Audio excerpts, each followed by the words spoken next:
Page 65, Friday, September 8th, later. The obituary in the Tangerine Times said that Mike Costello would have a public viewing tonight and a private burial ceremony tomorrow. I was actually looking forward to going. For one thing, I had never been to what Mom was calling a Catholic wake. But also, I was feeling very, very low about myself and about the soccer team, and I realized that Joey was the only person I knew who was feeling worse.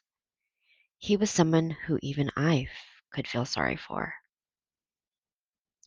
I squeezed into my blue suit, and Mom, Dad, and I drove in the Volvo to O'Sullivan's funeral home on Route 89. As we drove, I pointed out the steady series of osprey nests, each at least 10 feet in diameter, built along the tops of the high tension wires. Dad said, "They ought to get rid of those things." "Why, Dad?" "Why? They could shut out the power for the whole town. That's a crazy place to build a nest." I thought to myself, maybe so, but at least the osprey don't have to smell the muck fire, and the streets don't get flooded every time it rains. I wondered if their nests ever got hit by lightning. We pulled into the parking lot of the funeral home. There were lots of 4x4s and sports cars. All of the football players and a lot of the seniors who knew Mike Costello had come. Eric was in the parking lot too, with a big group of kids around him that included Paige, Arthur, and Tina. As we walked inside, I began to get a scared feeling in the pit of my stomach. I had never seen a dead body. I had never been in a funeral home.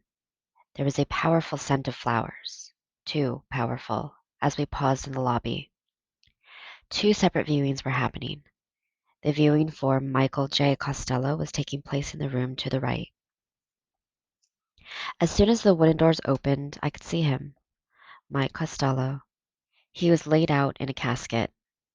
He had bright lights over him. His right side was facing the public. The casket was steel gray with a white satin interior. I was really amazed. Here I was, looking at an actual dead person, a person who I had seen alive just days before. Mike Costello looked terrified. He looked like he was lit from within, like a wax statue in a football Hall of Fame. Oh, not terrified. Mike Costello looked terrific. I didn't know how to behave. I had never been through anything like this before, so I copied Mom and Dad. They walked up to the casket and knelt on the padded kneelers. They said a short prayer and got up. I waited for them to finish, then I knelt down alone at the casket.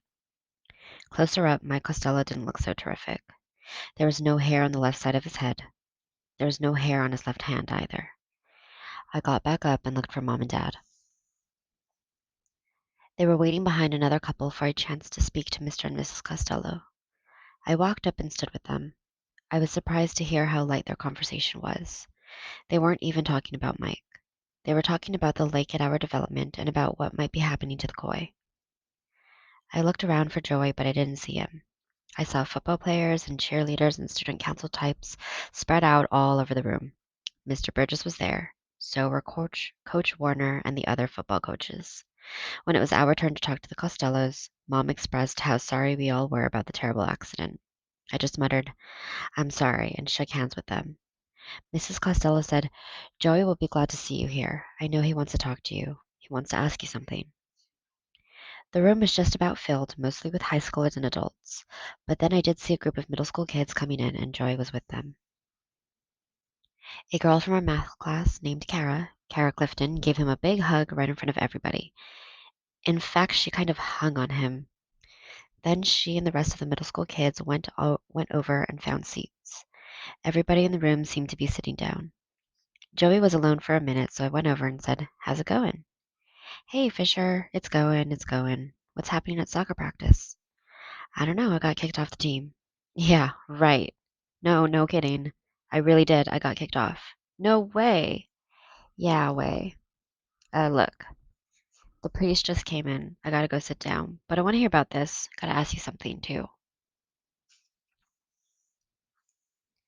I went over and sat with Mom and Dad. A young priest came in and started saying the rosary with everybody. We didn't know what that was all about, but we sat there with our heads bowed and said some of the prayers. Then the priest spoke about Mike, talked about what a good guy he was. What else could you say about Mike? I don't know anybody except Eric and Arthur who wouldn't say that about him. A lot of people in the room were crying. A whole lot of people. After the priest left, some of the kids left too, and some of the adults got up and started to talk again. We stayed in our seats for a while. Mr. Donnelly went back to the casket and knelt there with his eyes tightly closed for a long time. Mom pointed out people from Lake Windsor Downs, a gray and white Tudor, a York with a circular driveway. Paige was talking to a man I recognized from the football practice meeting. He was her father, Arthur Bauer. Arthur Bauer Sr. Mom pointed out Tina Turretin's mother, too. She looked like she could be Tina's older sister, very young looking. I recognized a few of the other parents who had come to the meeting in our great room, but I don't know their names. After a few minutes, we walked out into the lobby. That's where I saw Joey again. He had one arm around Clara Clifton, who was crying uncontrollably. He was shaking hands with Coach Warner with his other arm. A couple of guys from the soccer team were there too, a couple of the toe stubbers. They obviously hadn't heard that I was off the team. One of them said, "What's up, Mars?" which I didn't mind at all. That nickname is all I'm ever going to get from the Lake Windsor soccer program. Carrie Gardner came up and put her hand on Kara's shoulder. She looked over at me and said, "Hi." She explained to Kara that their ride was waiting and they had to go. Then she turned back to me and said, "I hear you're a great soccer player." I just stood there, unable to think of anything to reply. Kara let go of Joey, asked Carrie for a tissue, and two of them left. Joey joined his mother and father near the door, where a line had formed to say goodbye. It must have been a tough thing to stand there and say something to every one of those people, but that's exactly what they did. When Mom and Dad got up there, the Costellos started asking them about the meeting in our great room, how it had gone, and who had said what. Joey picked up our conversation where it had left off. "So, how did you get kicked off the soccer team? I thought you were on the bus." "I was on the bus. At least, I think I was." "Walski kicked you off?" "Yeah, I don't know, sort of. Merrill sent him this memo saying that I'm in a handicap program for the visually impaired. He freaked. Said he loses insurance policy or something." Joey was shaking his head. "Oh, man, that's cold. Maybe my dad can file a lawsuit for you or something." "Is that right?" "Yeah, he's a lawyer. He can file a lawsuit. It's got to be against your civil rights. Your parents are paying taxes so you can go to the school, right? Why shouldn't you be allowed to play on the school team?" "You're right. It's not your fault if you're a geek." "Thanks. Thanks a lot." "Hey, you know what I'm saying." Yeah. "Look, do you want to go to the carnival with us tomorrow?" I was shocked to hear Joey say that. I answered, isn't tomorrow the funeral?" "Well, the funeral is first thing tomorrow morning. My mom thinks it's a good idea that I go out and do something with my friends tomorrow afternoon." "Life goes on," she said.